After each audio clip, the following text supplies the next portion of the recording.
தாவேகா தலைமையில்தான் கூட்டணி, முதலமைச்சர் வேட்பாளர் விஜய் என்று சிறப்பு பொதுக்குழுவில் தீர்மானம் நிறைவேற்றியிருப்பதன் மூலம் அதிமுகவின் கூட்டணி அழைப்பை மீண்டும் தமிழக வெற்றிக் கழகம் நிராகரித்துள்ளது.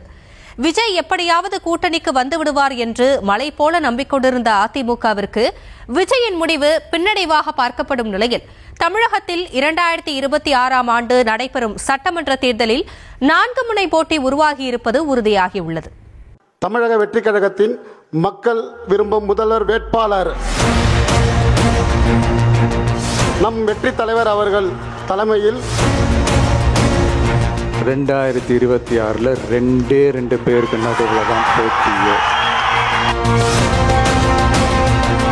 ஒன்று இன்னொன்று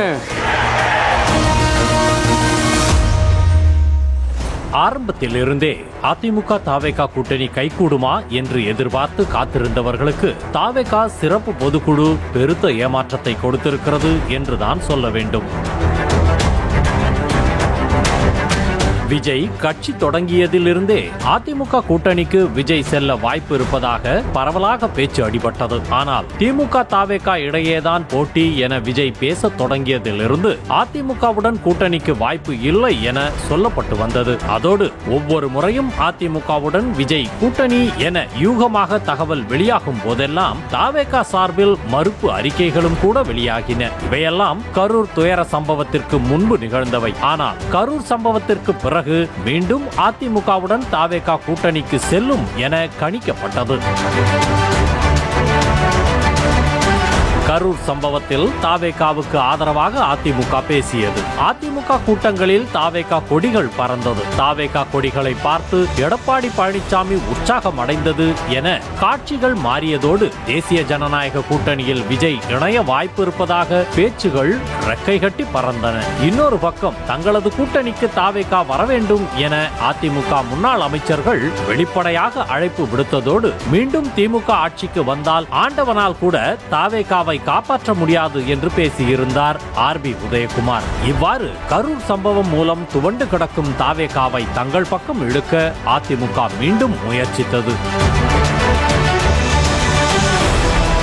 இந்நிலையில் கரூர் துயர சம்பவத்திற்கு பிறகு பெரும் எதிர்பார்ப்புக்கு மத்தியில் நடைபெற்ற சிறப்பு பொதுக்குழு கூட்டத்தில் வருகிற சட்டமன்ற தேர்தலில் விஜயை முதலமைச்சர் வேட்பாளராக முன்னிறுத்தி தாவேகா தலைமையில் தேர்தலை சந்திப்பது என முடிவு செய்யப்பட்டிருப்பதாக தீர்மானம் வாசிக்கப்பட்டது. இதன் மூலம் அதிமுகவின் அழைப்பை தமிழக வெற்றிக் கழகம் நிராகரித்திருக்கிறது என்பதை புரிந்து கொள்ள முடிகிறது. கரூர் சம்பவம் விஜயின் கூட்டணி நிலைப்பாட்டில் எந்த மாற்றத்தையும் கொண்டு வரவில்லை என்பதையும் புரிந்து கொள்ள முடிகிறது.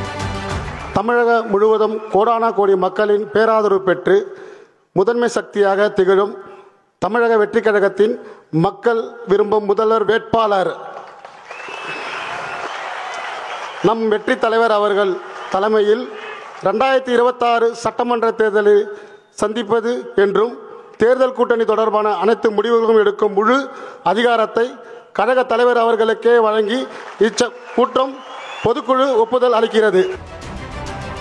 சிறப்பு பொதுக்குழு கூட்டத்தில் பேசிய ஆதவ் அர்ஜுனாவும் கரூர் சம்பவத்தை வைத்து திமுக தங்கள் மீது அவதூறு பரப்பியது என்றால் இன்னொரு பக்கம் அதிமுக தங்களை மட்டுப்படுத்தி பார்க்கிறது என்ற கருத்தையும் முன்வைத்தார். அதாவது கூட்டணிக்கு அழைத்து தங்களை அதிமுக மட்டுப்படுத்த பார்ப்பதாக ஆதவ் அர்ஜுனா முன்வைத்த வாதம்தான் விஜயின் எண்ண ஓட்டமாக இருக்கும் என சொல்லப்படுகிறது. திமுகவுக்கு எதிரியாக தன்னை முன்னிறுத்தி வரும் விஜய் அதிமுக கூட்டணியில் இணைய துளியும் விரும்பவில்லை என்பதின் வெளிப்பாடுதான் பொதுக்குழு கூட்டம் என்கிறார்கள். அதிமுகவுடன் கூட்டணி வைத்தால் ஆட்சி மாற்றம் நிகழ்வது கிட்டத்தட்ட உறுதியானாலும் வருகிற தேர்தலில் தனது வாக்கு பலத்தை நிரூபிக்க வேண்டும் என்பதில்தான் விஜய் உறுதியாக இருப்பதாக பார்க்கப்படுகிறது. அதே போல அதிமுகவுடனான கூட்டணி முடிவு தாவேகா தொண்டர்களுக்கு சோர்வை கொடுக்கும் என்பதையும் விஜய் புரிந்து வைத்திருப்பதும் இந்த நிராகரிப்புக்கு முக்கிய காரணமாக சொல்லப்படுகிறது.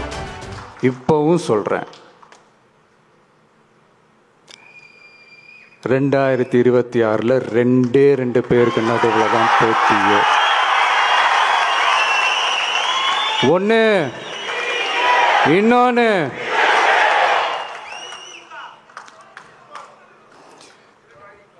இந்த போட்டி இன்னும் ஸ்ட்ராங்காக மாறப்போகுது. 100% வெற்றி நமக்கு. திமுகவுக்கு எதிராக கூட்டணியை வலுப்படுத்த முனைப்பு காட்டி வரும் எடப்பாடி பழனிசாமிக்கு விஜயின் முடிவு சங்கடத்தை கொடுத்திருக்கும் என்றே சொல்கிறார்கள். அதிமுகவின் முந்தைய தலைவர்களான எம்ஜிஆரும் ஜெயலலிதாவும் கூட்டணி அமைப்பதில் சாணக்கியத்தனமாக செயல்பட்டாலும் இருவருமே எந்த கட்சிக்காகவும் எடப்பாடி பழனிசாமி அளவுக்கு இறங்கி வந்தது கிடையாது. தேர்தல் அரசியலில் தாவேகாவை கூட்டணிக்கு இழுக்கும் வியூகம் எடப்பாடி பழனிசாமிக்கு கை கொடுக்காமல் போய்விட்ட நிலையில் அதிமுகவின் அடுத்த கட்ட நகர்வு எப்படி இருக்கும் என்ற எதிர்பார்ப்பும் எழுந்துள்ளது.